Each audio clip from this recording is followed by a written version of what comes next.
Welcome back, ladies and gentlemen. This is Elisa Ruffin with Leading Educators, and you are on the Grade 11 ELA Lesson Video Series. We are in Week 4 and on Lesson 18. I really hope that those Lesson 17 activities went well with you yesterday. We're going to move on to some additional activities, but first, a brief recap of what you've done so far. We've done a first read of the new text, Everything Stuck to Him, some annotations and a summary.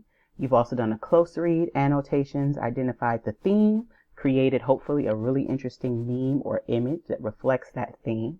You've done some analysis and reflection. And now for today, we are moving on to analyzing craft and structure.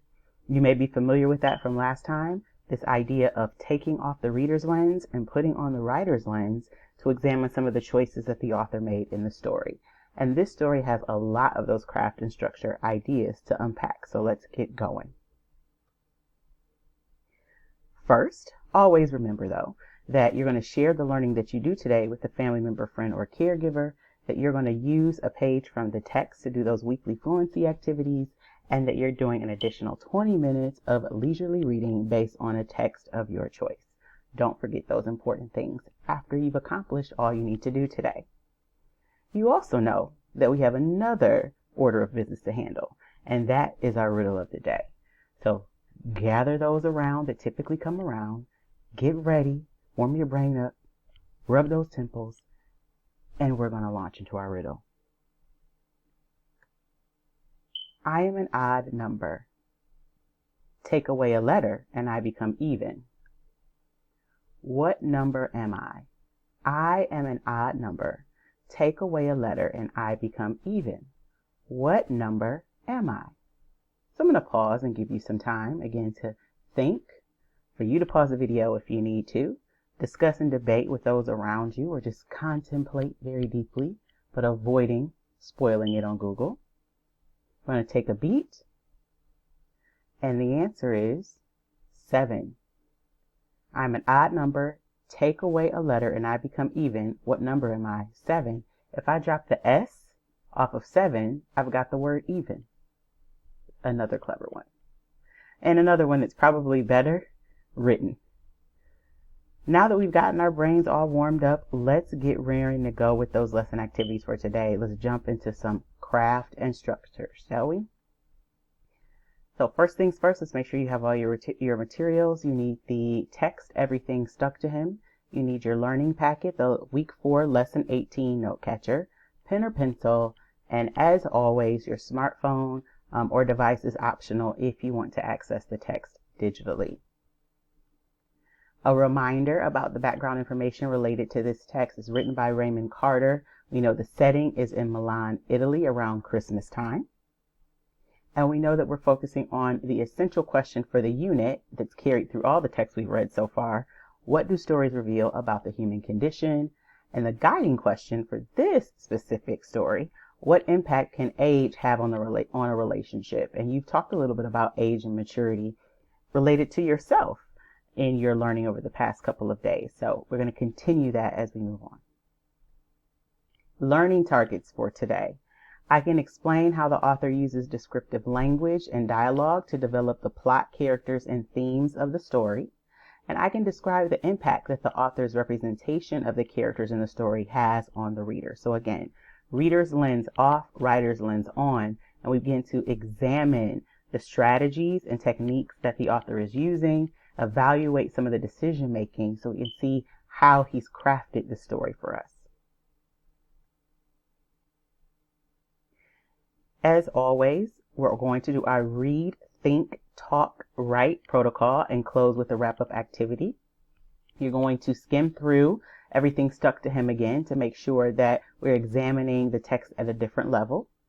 And then we're going to be thinking about the idea of frame story. We've talked about it several times, this idea of a story within a story.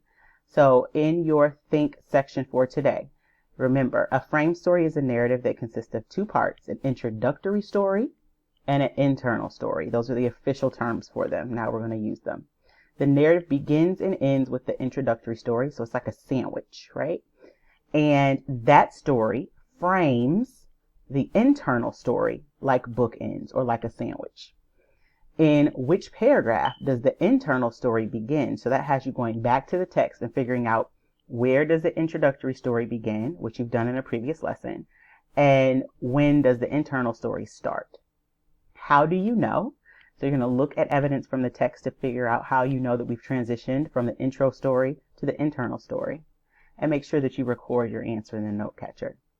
You're going to move on to talk with a family member, caregiver, or friend about the meaning of the title of the story, Everything Stuck to Him. You may recall that that phrase is exactly used in the text, but I really want you to think through whether or not we should take that title at face value or whether or not it's symbolic of something else. That is what should come out of your conversation. Make sure you respond to those prompts and that you record your responses in the note catcher. Then you're going to move on to the right section and complete a plot chart for the internal story and Everything Stuck to Him. So you've done a summary, which has laid the foundation for you to do this plot chart, but this has you examining the plot of the internal story more specifically. And then you're going to close by responding to the question, how does the author's inclusion of the internal story support the theme of Everything Stuck to Him? So since you've already spent time identifying that theme and exploring it, you should at this point be able to understand how the internal story supports that theme. And then think about how would eliminating that internal story impact the overall plot. Make sure you record that answer. First, I'm going to do a quick model for you so you can think through and see me think through your responses to the think question and get you all set up for the write and the close. We're going to start with the plot chart. So I'm not going to pause the video today because your completion of the plot chart is going to serve as a springboard for your response to the closing and reflection questions, and your read, think, and talk all build together. There are links in a chain here, so I want there to be some continuity. So you're going to do all of this at once and kind of build momentum here. So the plot chart has you looking at the internal story, so that means that you first have to go through and complete the other part of our lesson today, which is where does the internal story begin? You can't do the plot chart until you figure that out. You see how those two things connect now? So once you've identified the internal story and you know where it begins and ends, now you're going to look at it, isolate it, and then complete this plot chart. The plot chart has you looking at the setting, characters, conflict, climax, and resolution.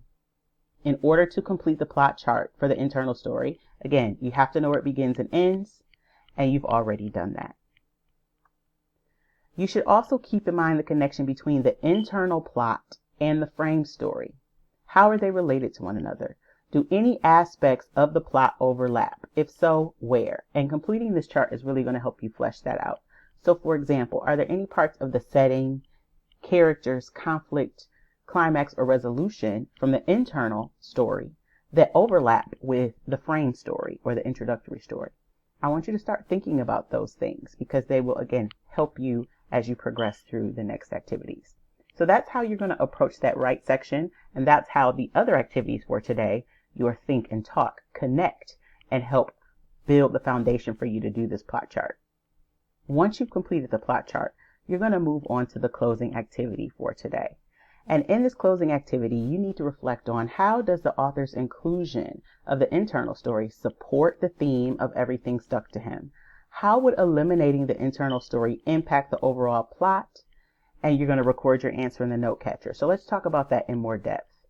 I have the terms here, support and impact, highlighted because those are key words as you're trying to craft your response.